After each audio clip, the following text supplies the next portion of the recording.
Hello everybody. Today we are discussing about forms of business organization chapter 2 business study का class 11th का. अगर मैं इसमें देखूँ तो हमारे पास टोटल 5 टॉपिक हैं. हम एक एक करके जो है इन टॉपिक्स को कवर करेंगे. सबसे पहला जो है आज हम फर्स्ट टॉपिक करेंगे हमारा सोल प्रोप्राइटरशिप के बारे में. उसके पहले हम थोड़ी सी इंट्रोडक्शन पढ़ लेते हैं इसकी कि जो हमारा चैप्टर है फॉर्म्स ऑफ बिज़नेस ऑर्गेनाइजेशन, इनमें कहना क्या चाहता है. देखो, बिज़नेस एंटरप्राइजेज़ जो होती हैं, ठीक है, ये किसी भी बिज़नेस एक्टिविटी, कमर्शियल एक्टिविटी के साथ इंगेज होती हैं, है ना. बिज़नेस का ऑनर और बिज़नेस दोनों की जो एंटिटी होती है, दोनों की जिसे हम कह देते हैं पहचान होती है ना, वो दोनों अलग अलग होती है. ये आपको पता होगा, आपने ये +1 में कर लिया होगा, है ना. Every business entity adopt some form of business organisation. हर एक तरह का बिजनेस अपनी गतिविधि के अनुसार वो क्या है, मार्केट में अपनी गुडविल बनाता है ना. इसी को मद्देनज़र रखते हुए हमारे पास 3 तरह की कैटेगरीज़ हैं. पहली कैटेगरी है पब्लिक, दूसरी है प्राइवेट, तीसरी है जॉइंट स्टॉक एंटरप्राइजेस. तो अगर हम पहले सेक्टर की बात करें, है ना, तो क्या है, प्राइवेट सेक्टर एंटरप्राइज है. जो प्राइवेट सेक्टर एंटरप्राइज होती है, इसको चलाता और इसको कंट्रोल किसके द्वारा किया जाता है, किसी प्राइवेट इंडिविजुअल के द्वारा किया जाता है. इसी लाइन को हम क्या कहेंगे, प्राइवेट सेक्टर एंटरप्राइज कहेंगे. The business enterprises which are owned and controlled and managed by private individual are known as private sector enterprise. ठीक है, जैसे कि रिलायंस, टाटा कंपनी होगी, बिरला कंपनी होगी, विप्रो हो गया, आपकी सैमसंग लगा लो, एप्पल लगा लो. These are private enterprises, these are private sector organisation. Next है हमारे पास पब्लिक सेक्टर ऑर्गेनाइजेशन, ठीक है, जिसको मैनेज, कंट्रोल और ऑन्ड किया होता है सरकार के द्वारा, चाहे वो सेंटर की सरकार हो, चाहे वो स्टेट की सरकार हो. अगर मैं आज के टाइम की बात करूं, आज के टाइम की यानी कि 16 मई की बात करूं अगर मैं, तो अभी सेंटर में सरकार कौन सी बैठी है, बीजेपी, है ना. और स्टेट में पंजाब में सरकार कौन बैठी है, आम आदमी पार्टी. ऐसे ही अगर आप किसी और राज्य से देख रहे हो तो आप अपने राज्य की सरकार देखो, इस टाइम में आपकी राज्य सरकार कौन सी बैठी है. कुछ समय बाद वोटें डल जाएंगी, उसके बाद देखना स्टेट गवर्नमेंट कौन सी है, सेंटर गवर्नमेंट कौन सी है. तो ऐसी ऑर्गेनाइजेशन को हम पब्लिक सेक्टर एंटरप्राइजेज कहेंगे. अगला है जॉइंट सेक्टर एंटरप्राइजेज, जिसको गवर्नमेंट भी चलाती है और प्राइवेट सेक्टर, दोनों मिलकर इकट्ठे चला रहे हैं. ठीक है, the business enterprises which are owned, control and manage jointly by private entrepreneurs and government. ठीक है, इस तरह की एंटरप्राइजेस को हम क्या कहेंगे, जो सरकार भी चला रही है, प्राइवेट सेक्टर भी चला रहा है. इस तरह के ऑर्गेनाइजेशन को हम कहेंगे जॉइंट सेक्टर एंटरप्राइजेस. जैसे कि मारुति उद्योग लिमिटेड, स्वयं आपकी जो एजुकेशन सेक्टर की जो साइट है ना, ऑर्गेनाइजेशन है, वो कौन चला रहा है, जॉइंट सेक्टर एंटरप्राइज में आती है. अगला है हमारे पास इसी टॉपिक का forms of private sector enterprises. अब प्राइवेट सेक्टर एंटरप्राइजेस की क्या फॉर्म्स हैं, क्या टाइप्स हैं. सबसे पहला हमारे पास आता है सोल प्रोप्राइटरशिप. देखो, सोल का मतलब होता है कि वन, ठीक है, प्रोप्राइटर का मतलब होता है ऑनर. सोल का मतलब क्या होगा, वन. प्रोप्राइटर का मतलब क्या होता है, ऑनर. ऐसा बिजनेस जो कंट्रोल, मैनेज और जिसका मालिक एक सिंगल बंदा होता है. आपके घर के आसपास कोई किराने की शॉप होगी या कोई स्टोर होगा, 24/7 होगा, जिसको मिठाई की शॉप होगी, है ना, कोई जिसको मैनेज, कंट्रोल और उसका जो मालिक है वो एक ही होगा, वही बंदा मैनेज कर रहा है ना. ऐसी ऑर्गेनाइजेशन को, ऐसे एंटरप्राइजेस को हम क्या कहेंगे, सोल प्रोप्राइटरशिप कहेंगे. ठीक है, डेफिनेशन बेटा आपको अगर याद होती है तो वेल एंड गुड है, नहीं याद होती है तो रहने दो, क्योंकि डेफिनेशन एक ऐसी चीज़ है जिसमें आप अपनी वर्डिंग नहीं ऐड कर सकते. आप इज़ MR भी नहीं अपना लगा सकते. आपको एज इट इज़ जो डेफिनेशन किसी प्रोफेसर के द्वारा दी गई है, किसी ऑथर के द्वारा दी गई है, उसको एज इट इज़ आपको लिखना पड़ेगा. ठीक है, मेरी आपको यही है, अगर आपको याद होता है तो वेल एंड गुड है, अगर नहीं याद होता है तो सिर खपाई मत करो. ठीक है जी.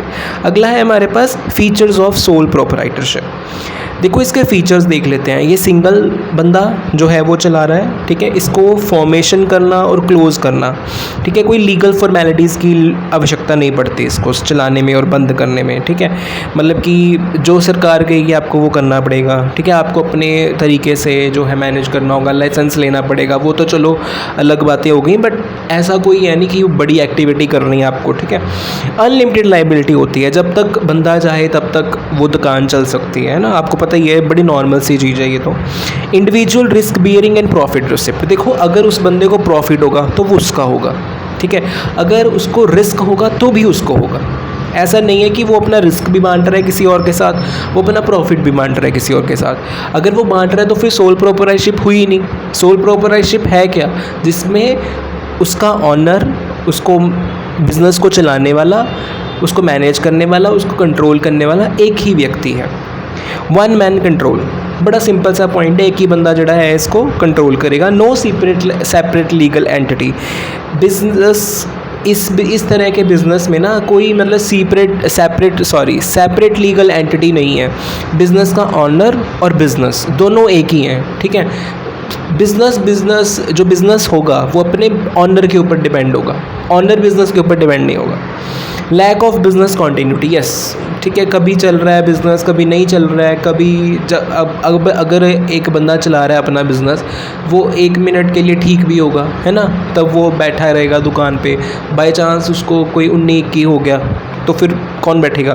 मतलब दैट इज़ कॉन्टीन्यूटी नहीं होगी इस तरह के बिज़नेस। स्मॉल साइज़ होता है बिज़नेस का, ठीक है। तो ये तो हो गया आपके फीचर्स सोल प्रोप्राइटरशिप के, ठीक है। आपको 8 फीचर दिए हुए हैं, आप 5-6 कर लो याद, बहुत है, सफिशेंट है, ठीक है। केस स्टडीज़ हम बाद में करेंगे, पहले हम चैप्टर को समझते हैं कि चैप्टर हमें कहना क्या चाहता है।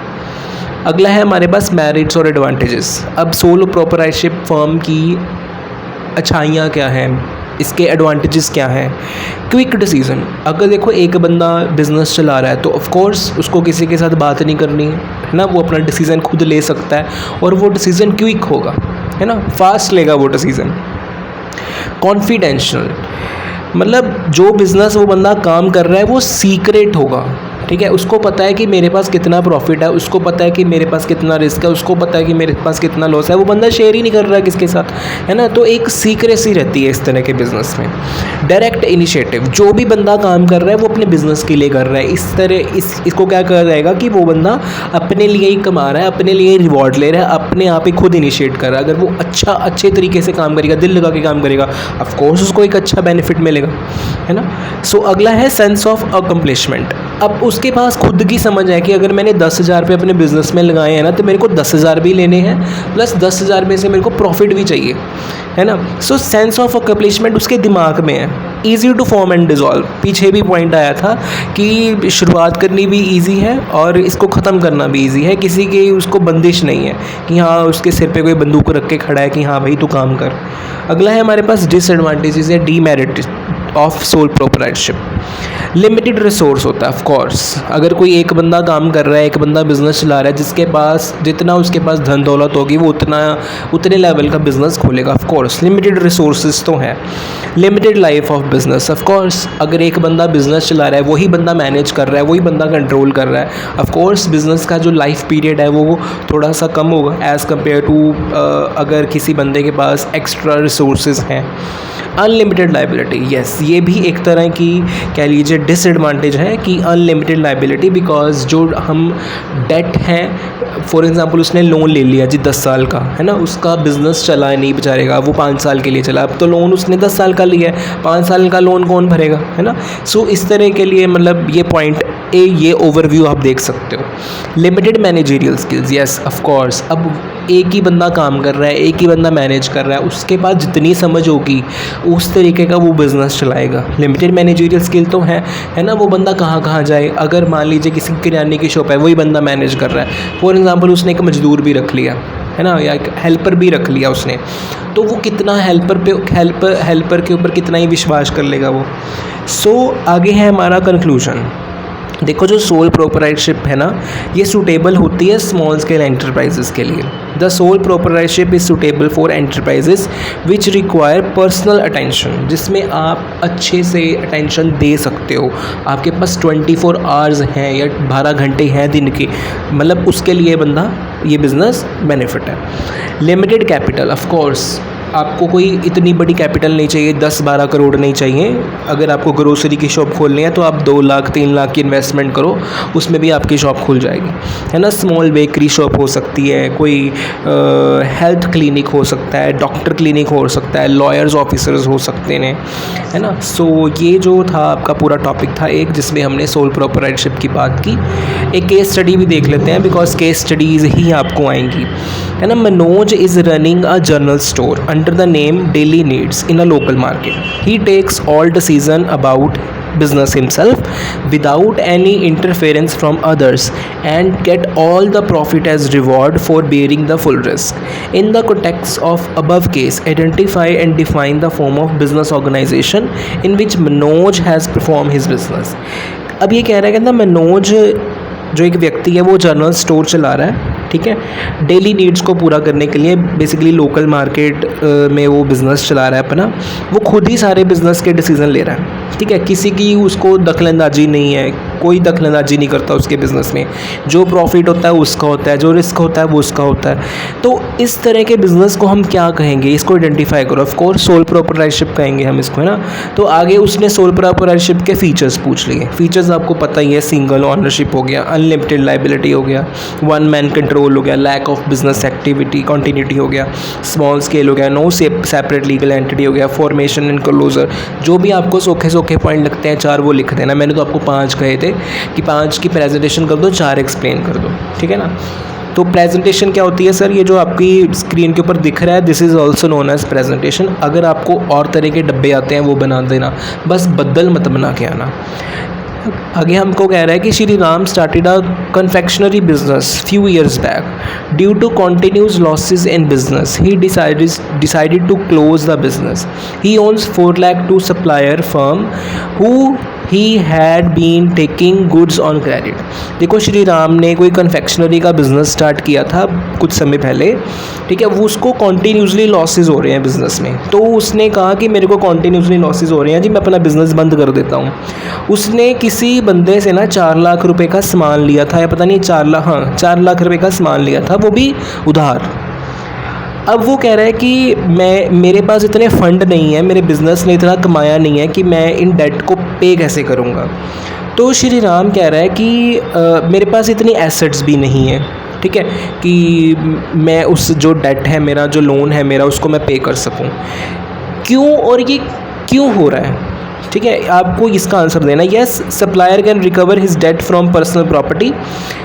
अब इस क्वेश्चन का ये मतलब था कि क्या सप्लायर उसकी जो पर्सनल प्रॉपर्टी है, जो उसका बिजनेस है, उसको बेच के खुद पैसा ले सकता है। यस, अगर उसने उधार माल लिया है किसी से, अब वो पैसा नहीं दे पा रहा, तो वो ऑफ कोर्स उसकी प्रॉपर्टी को जब्त कर लेगा, है ना।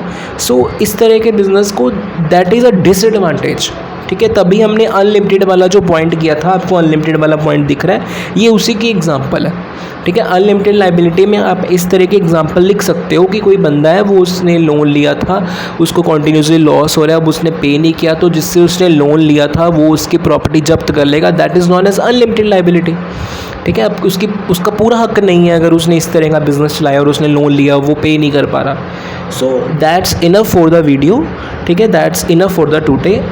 सो आपको एक बारी पूरा ओवरव्यू ले लेना है इस चैप्टर का। सो कल मिलते हैं नेक्स्ट टॉपिक के साथ, पार्टनरशिप, ठीक है। आपको ये +2 में भी आएगा, न्यूमेरिकल अकाउंट्स में। So good evening to all of you, have a good day, enjoy your day.